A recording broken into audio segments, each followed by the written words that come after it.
Thanks for downloading a 3CR podcast. 3CR is an independent community radio station based in Melbourne, Australia. We need your financial support to keep going. Go to www.3cr.org.au for more information and to donate online. Now stay tuned for your 3CR podcast. But you also had people that were very fine people on both sides. And the aliens with mind meld and give them the technology. They're bad aliens. So are you surprised the Nazis were influenced by demons? No, if demons are real, I would definitely think they'd be on the side of the Nazis. Yeah. McDonald's is connected to the Clintons. They chop up the bodies and put them into the sausage and hamburgers. People are being cannibalized. Look it up. And I'm watching CNN talk about this as violent white nationalist protests. We have done everything in our power to keep this peaceful, you know? It's Pepe's become kind of a symbol. Good afternoon, gentle listeners, and welcome to Yeah Nah Pasaran, a show about fascism and its gravediggers. I'm Cam Smith. I'm Andy Fleming. And joining us on the wireless this afternoon is Natasha Lennard. Natasha is a writer for The Intercept. She teaches journalism at the New School for Social Research and recently published a collection of essays through Verso called Being Numerous, Essays on Non-Fascist Life. Thanks for joining us, Natasha. Oh, thank you for having me. Hi. I guess just to begin with, I would like to put an allegation to you. Michael Tracy recently tweeted, someone should probe whether Intercept writer Natasha Lennard has Antifa ties. They might be surprised at what they find. Is this the case? Are you now, or have you ever been, an anti-fascist? Oh, it's so shameful to admit that I have indeed been involved in anti-fascist activities. I don't know how much listeners know about who Michael Tracy is. Please enlighten us. Oh, well, he finds himself advocating consistently, it seems, for the far right and various kind of fascoid constellations over here in the US in the name of, free speech and, going against the authoritarian grain of the all-powerful left in America. Yeah, I mean, one of those guys, and a completely annoying dweeb also. And it's kind of nonetheless has a pretty significant following. And so when he tweets something, people, the kind of hordes of far-right dweebs who like to congregate in his replies and also on Gab, listen. And obviously, I think Michael Tracy should know that I'm pretty open in my writing about not just being anti-fascist, because that can sort of be like a meaningless statement, like, oh, I'm anti-fascist, because unless you are, even fascists don't call themselves fascists these days, for the most part, unless you're Golden Dawn in Greece. So yeah, I don't know. I think what he means is specifically that legacy of tactics and certain sorts of organization and strategy that is Antifa. And because no one's officially Antifa, of course I'm not officially Antifa, but, I've written in the past about being in black blocs under that banner, engaging with that kind of activity, respecting a lot of the research that Antifa activists get engaged in. And my book is literally called Essays on Non-Fascist Life. So I think I'd done a pretty good probe on myself in public, so no one else needed to. But then some of the dweebs in Gab did sort of follow up Tracy and have been attempting quite poorly to dox me and my colleagues at The Intercept. So that is fun. That's the update. Tracy and people like Glenn Greenwald seem to be quite upset at some of the work that The Intercept has been doing on Gab. Could you tell us a little bit about that and why it's rankled them? Absolutely. So this was a story that I wasn't, the specific reporting that has got Glenn's underwear in a twist is not a story I worked on. And also because I'm a contract columnist, I'm not like a staffer. I am very clear as an opinion writer, even though The Intercept openly aligns itself as an anti-fascist publication, even for the more kind of straight, normal, not opinion writing reporters.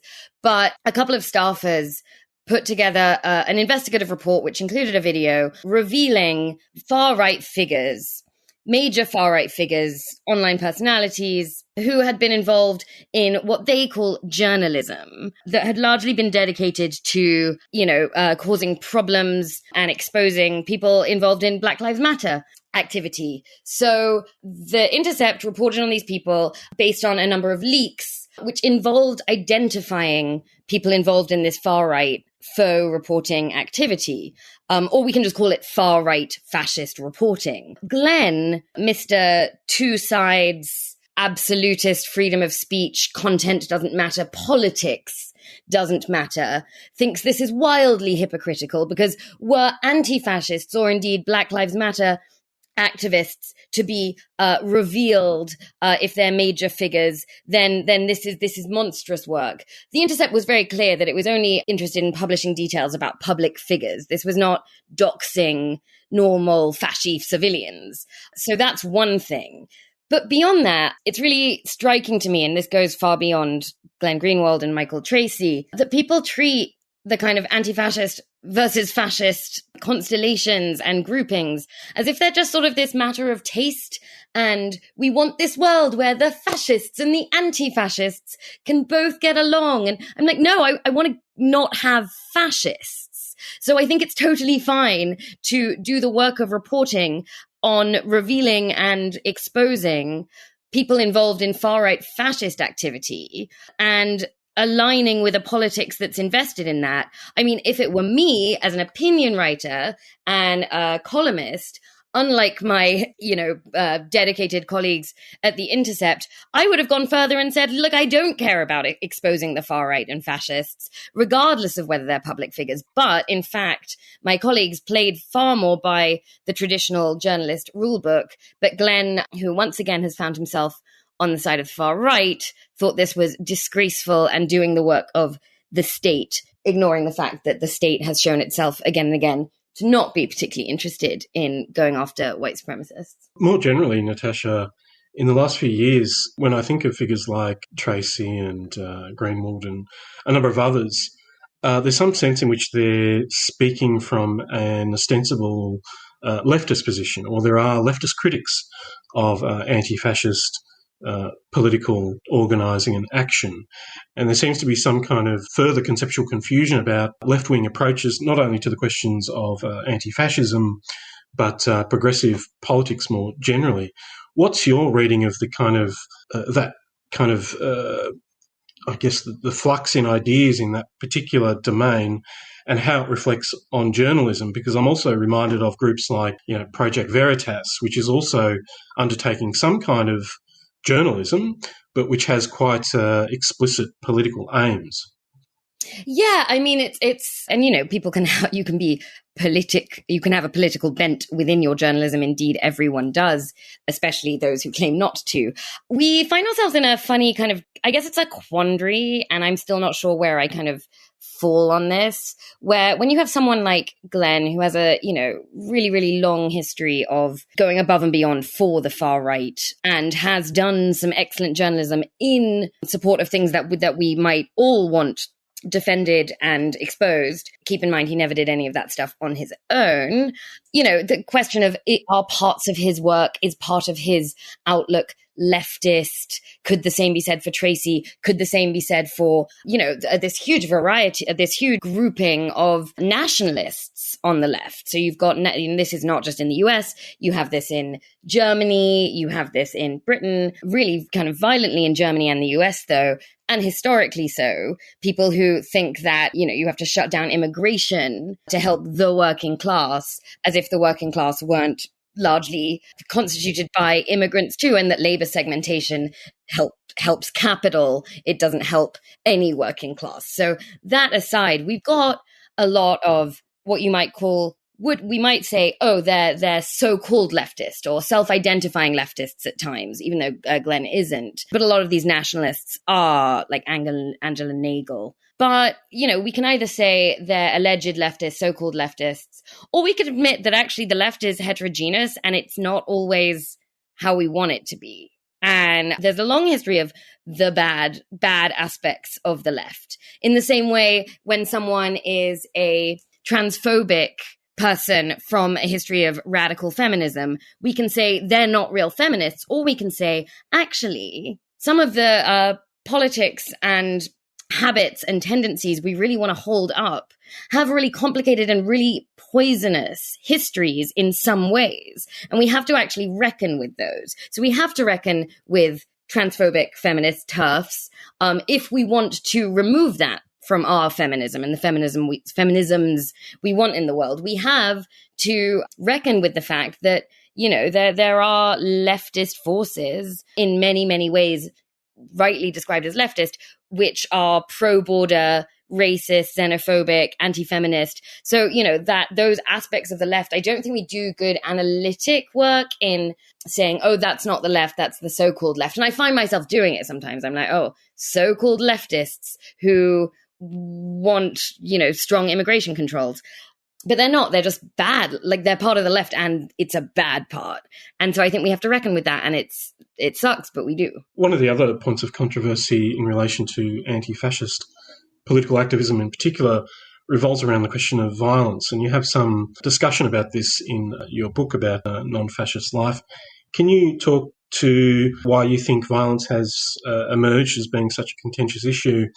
And what's your approach to not only the kinds of questions of political strategy and tactics, but in terms of your own reportage? Because I imagine that if you're, reporting on these sorts of events and these moments, you may have some kinds of conflicting loyalties. Well, I mean, just to answer the latter question, when I'm reporting, I have to be, fact-based, and I am fact-checked. But that I don't have to have conflicting loyalties because I'm, an open anti-fascist on the left, and I don't have to compromise on that in any way, given the work I have found myself doing, which is very lucky, obviously. But broadly, in terms of the question of violence, and it is obviously hardly a new question, it's almost, an old canard. But the way I tend to break down this question is, first of all, obviously, what gets called violence, when who commits it, and what does that tell us about monopolies of violence? So a very classic one is, the violence of property damage and property destruction. And I wouldn't say that property destruction can never be violent and can never be victimless, because of course the desecration of a mosque or a synagogue can be indeed a very violent act. So it's not just the act of smashing a window or not, whether we have to have a referendum on this act is violence, this act isn't. But, obviously I don't think that breaking the patina of a shiny bank or Starbucks window should be considered an unacceptable violence, as it so often is. And, who does it serve? Whose messaging does it serve when that is so condemned? It segments protest movements. It enables things to continue as normal.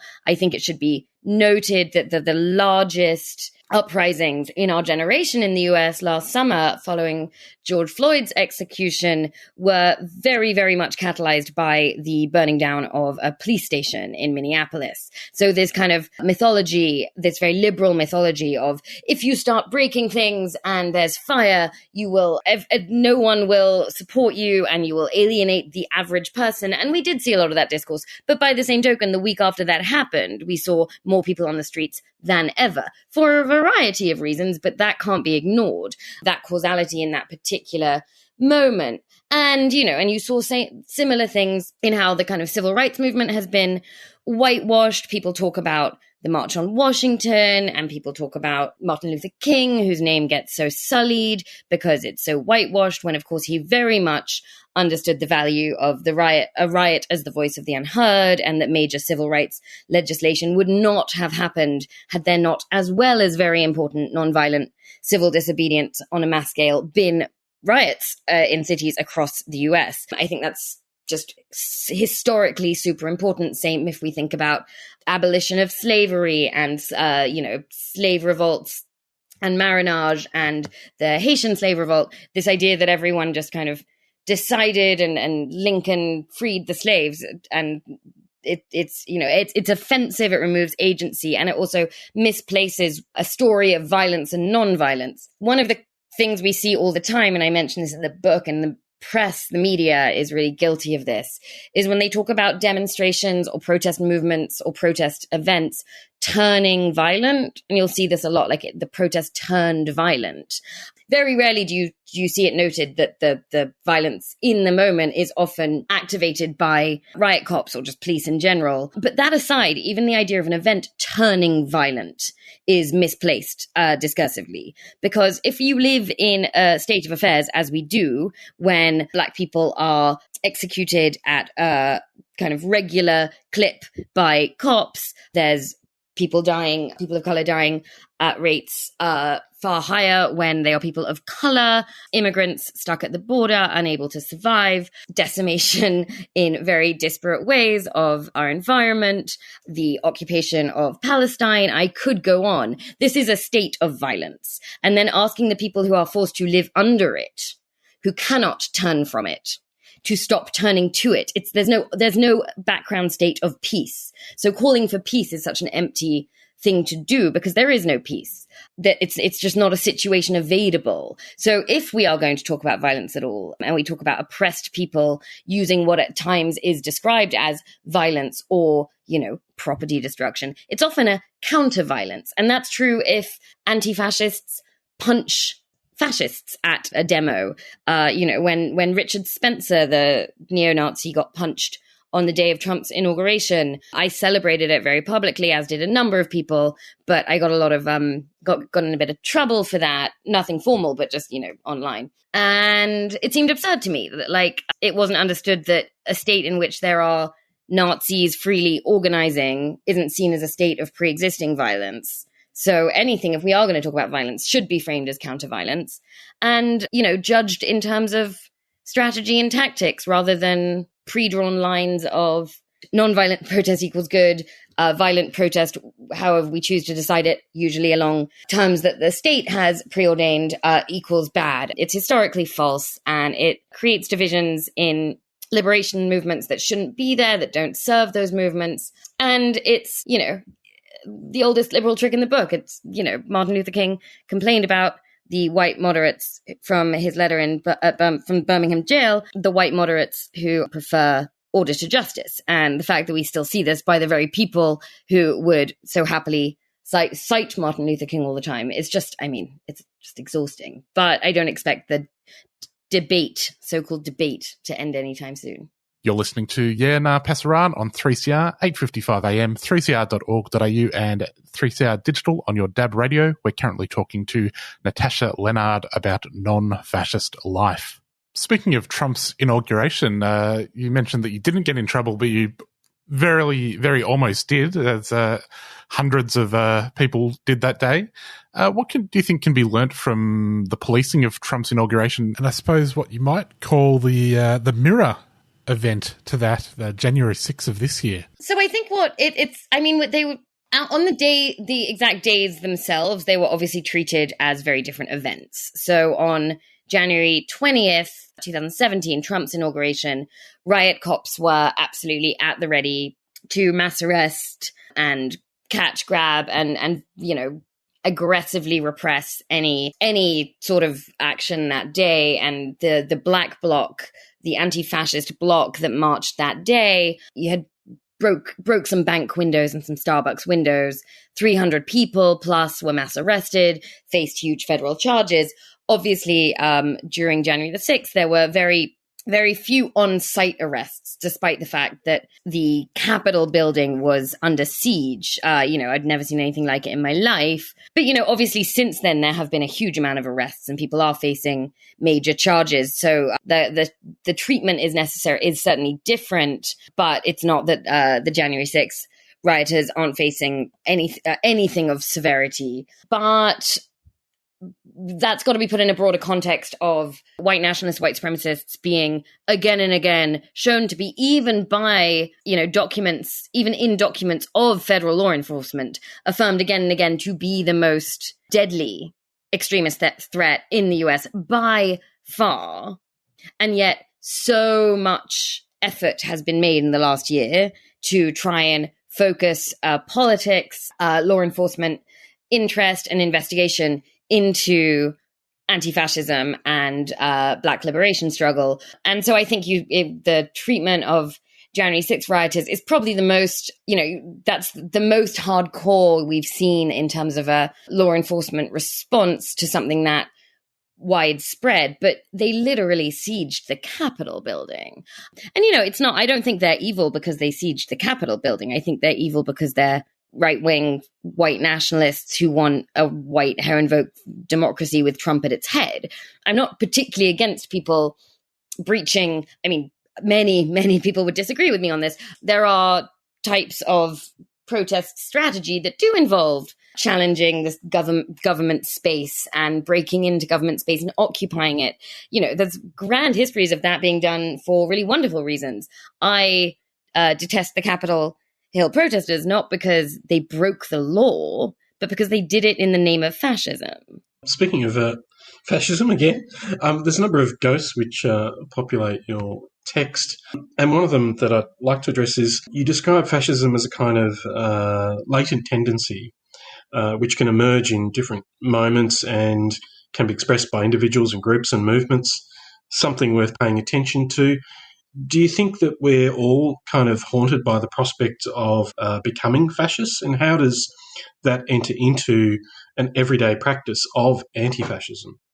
Right. So the way I talk about that question in the book very much relies upon the work of Deleuze and Guattari, who were a psychoanalyst and philosopher duo who wrote about, alongside Michel Foucault, who wrote about these kind of concepts of fascism permeating daily life under capitalism. Foucault dubbed it micro-fascisms. And so, under the current conditions under which we live, there are many, many drives and desirous spaces around domination, othering, power, cruelty, the kind of undergirding tendencies of fascism, those kind of authoritarian drives that certainly engendered and fostered under capitalism. Bertolt Brecht made the point that anyone who would condemn fascism without condemning the capitalism that birthed it is like, and I'm butchering the quote, so this isn't a quote, it's a vague reference to what he said, is like the meat eater who doesn't want to see the animal killed, but kind of ignore the process behind it. So I think under capitalism, there are all these drives that are kind of proto-fascistic, but that doesn't mean everyone is equally sitting around ready to become a active neo-Nazi or white supremacist. Obviously, first of all, depending on what kind of privilege you have and what kind of historic oppression you have lived through and come from, the tendency to oppress and maintain fascistic or fascoid relations in the world are obviously different. But the point I think that I wanted to make there was to really rupture what was happening a lot under Trump and still hasn't gone away, this idea of like, is it fascism now? Is it not fascism? And is Trump bringing fascism?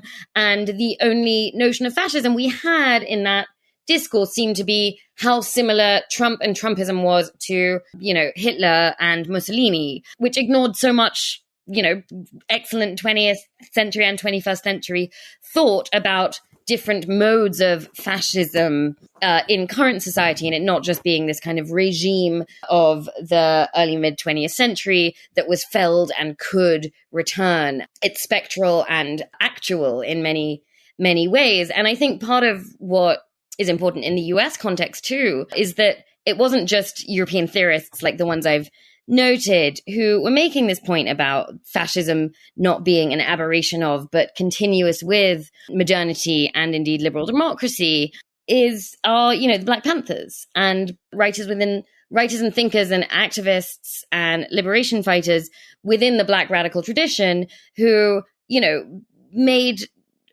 were like absolutely clear and unambiguous that the American carceral state, the history of settler colonialism, the crushing of post-Reconstruction, the Jim Crow laws, these were all fascisms that we could see as, even though the term didn't exist at the time, but now we have it available and it's meaningful, we can see that very endogenous to America style of anti-Black fascism, largely oriented around anti-Black racist fascisms. You know, Angela Davis was clear when she called the police state fascist.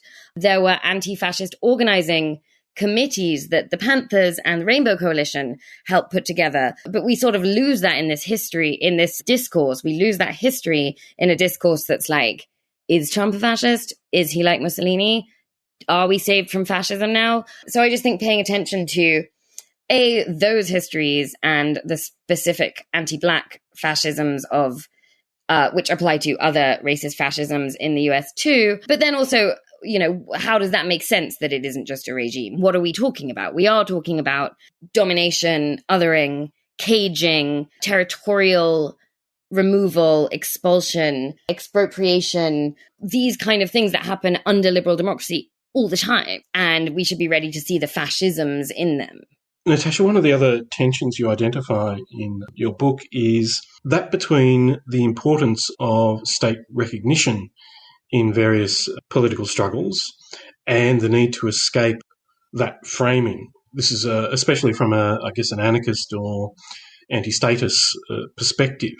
So on the one hand, there's a kind of struggle around the extension of legal rights to a whole range of different bodies and recognition within the law. At the same time, there's some sense in which, from a radical or revolutionary perspective, that can be understood or configured as a kind of trap.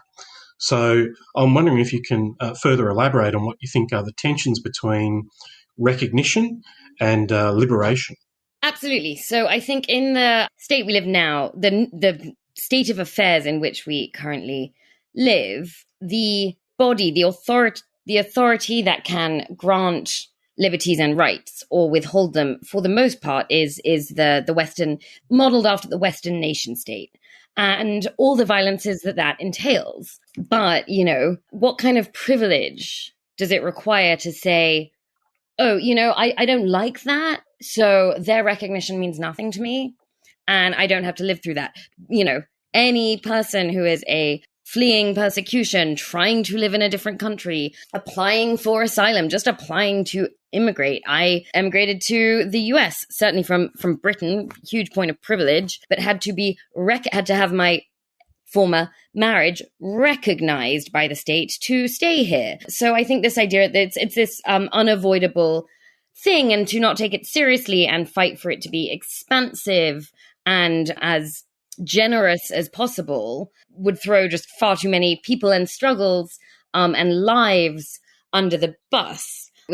Hannah Arendt is by no means my favorite philosopher, but when she talked about the refugee as that figure that realizes that we can talk about rights, but what about the right to have rights? How do you start talking about rights when you are not seen as a figure who is rights bearing? And you know, what intervenes with that is this idea of a given state or an international conglomeration of states recognizing you as someone who has the right to have rights, but those rights will only ever be recognized through nation-state authority. And that's obviously a problem for those of us who see borders as essentially a violence and a kind of method for capital and nothing to do with the flourishing and subsistence of human and non-human life, and this idea of living with the land as opposed to segmenting each other and allowing all forms of violence that borders entail. So you kind of have, but like so much of lived political struggle, you have to be able to walk and chew gum at the same time. And it doesn't do much good to say, I'm anti-borders, which I am, so I'm not going to appeal to the government to less, or at least challenge the government in as many ways possible to shift and lessen the violences at the border, because I don't believe in borders. That's like someone saying they're post-racial. What nonsense. We have to deal in the material realities in which we live, and that those obviously shape the terrain of struggle. And it's also very, very difficult given how entrenched it is as a way of thinking about rights having, liberties having, societal organization, the demos. What does it mean to say, oh, I want a exclusionary type of living, but still a way of being the people, a demos. How is that bounded? How is it not? And these are really difficult and unanswered questions. Wendy Brown brings them up very well, I think, the philosopher Wendy Brown. And I don't have the answers, obviously, but I don't think just because we haven't figured it out yet and we've got an entrenched circumstance that we should foreclose those horizons whilst struggling within and against nation state models and fighting to have, some of my best friends are happy socialists who, all they want is just a really, really good set of states. And I don't know how that then applies when we realize that there is an essential need, I think, to undo the fact of borders. But these are all very big challenges that I think we have to be able to think about at once and not foreclose thinking of one because the other has an urgency to it. In that context, there's also, re-emerged, I think, a tendency on the left which does actually identify with the pressing necessity for strong borders and justifies that in terms of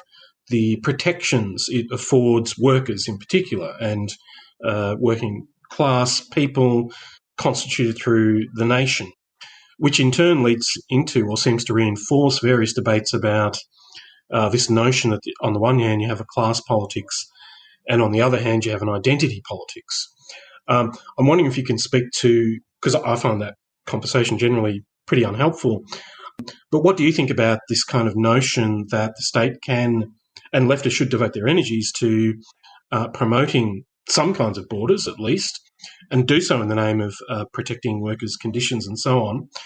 And secondly, what do you think it says about this particular conception of class politics that also often at the same time quite explicitly positions itself against something else that's termed identity politics, into which a whole range of different issues are kind of shoved? I mean, I find that kind of framing, unhelpful. I'm wondering what you think about it. Oh, yeah. Okay. So to the latter first, I find the debate nightmarish, but I understand why it keeps happening. So in terms of it's this kind of class reductionist versus id-pol tension, which I don't think needs to be a tension. And I think, there are some pretty bad faith actors who insist that it needs to be. First of all, any understanding of capitalism should understand it as situated and historically irremovably so, not as a logical Marxian notion, as a material fact of how capitalism came to be in this actual world, because we don't live in another world. It is rightly, as Cedric Robinson described it, racial capitalism, situated on certain types of racial domination, land expropriation, and exploitation. That is unavoidable and can't be undone just because people would like to have a sort of sense of class purity that transcends that. Does that mean that powerful corporations, capitalists, people we want to see undone in the most expansive ways have not taken advantage of the terms of various feminist and anti-racist liberation struggles? Yes, they certainly have. I'm not sure what that has to do with it, aside from the fact that we should be wary of that and not let that be definitive of Black liberation struggle. Obviously, race and class have to be considered together, and pretty vigorously so, and with nuance depending where in the world you are. But I find the class reductionism very annoying. I think it's full of straw men. As soon as the CIA do something pointing to supporting people of color, supporting women, Israel pinkwashing, everyone's like, see, these liberation struggles are just built for co-optation by the powers that be. Like, nothing is built for co-optation. Things are co-opted and we have to struggle over it. No one said this was going to be easy. And, and so we do have to keep class struggle in front of our minds but not lose, just not lose the basic historical and materialist understanding that class segmentation is also situated in racial domination and indeed misogyny. So then that applies similarly to borders. It almost shocks me more when you see border controls and, the alleged left case for strong borders come up because people then, a lot of the advocates for this, Nagel included, will say things like, it serves capital to have loose borders. And it's so dehumanizing because it's suggesting that we wouldn't want to challenge capitalism and allow the movement of people, but not the movement of capital. And indeed, borders are capital's method of labor segmentation to allow neoliberalization. And we see that all around the world. And so the people who are like, it's neoliberal to want open borders, I'm like, no. Borders enable neoliberalization if you actually know what the word neoliberal means. So that's always just sort of baffling to me and how stupid it is.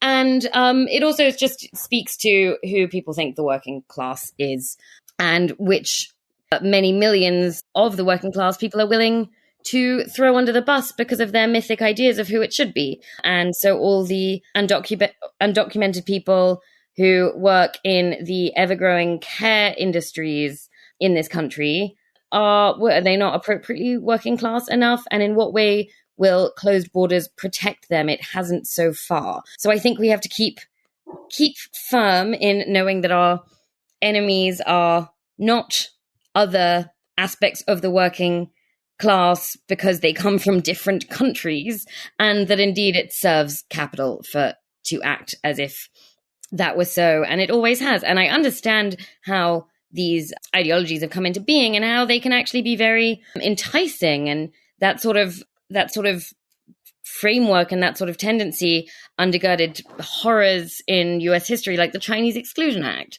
But I think you'll find that the working class was not protected through those kind of brutalities against non-white working class people. So, if I hear someone who doesn't know those histories or doesn't understand how borders work for capital, not against it, of course I'm happy, as we all should be, to explain that. But if it's someone talking in bad faith as a kind of willful neglect of understanding how capital works, and that the movement of capital across borders should be challenged, the movement of people should not, then I just think it's lazy and racist.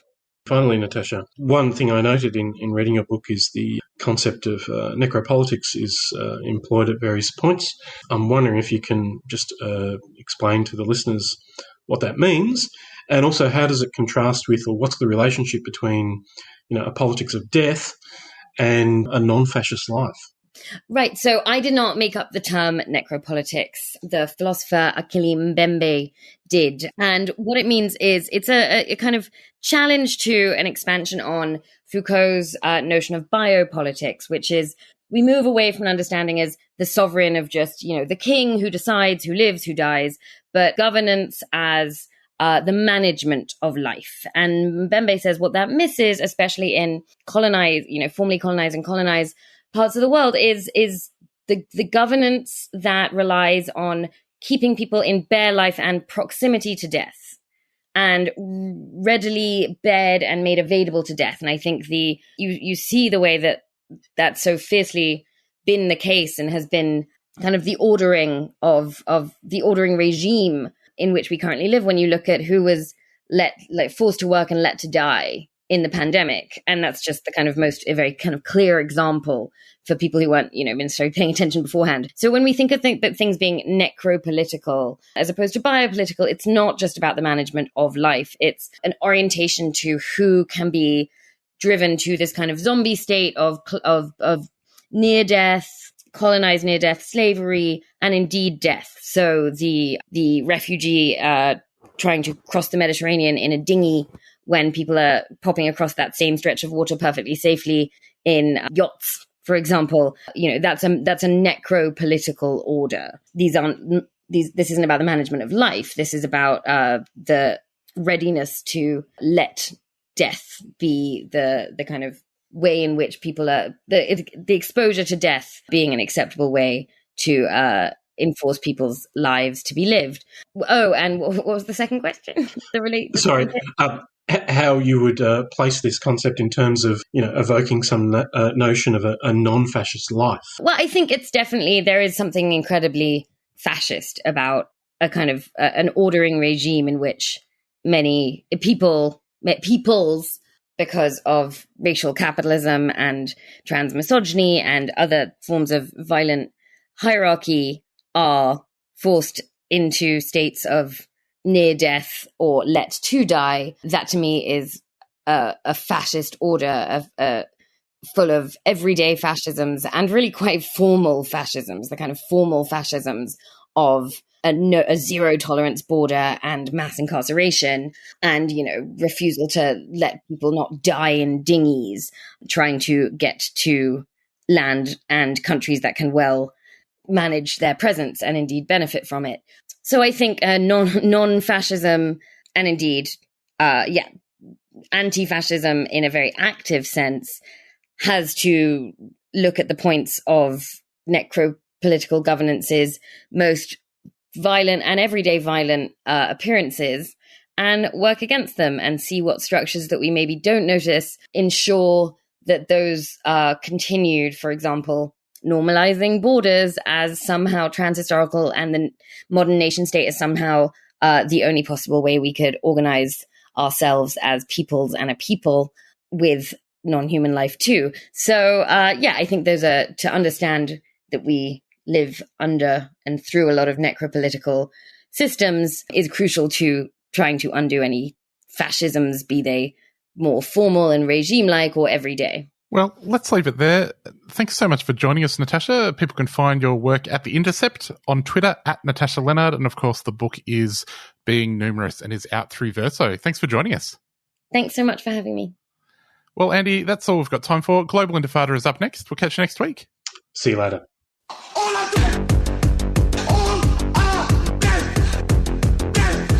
Nothing moves, nothing stops, nothing makes, nothing breaks. All are dead. All are dead. Nothing gives, nothing takes, nothing harms, and nothing benefits. Nothing.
ready to add your support during our annual Radiothon and be part of community-powered radio. 3CR Radiothon fundraiser, June 2021. To donate, call 03 9419 8377 or donate online at 3cr.org.au. 3CR Radiothon, community-powered radio.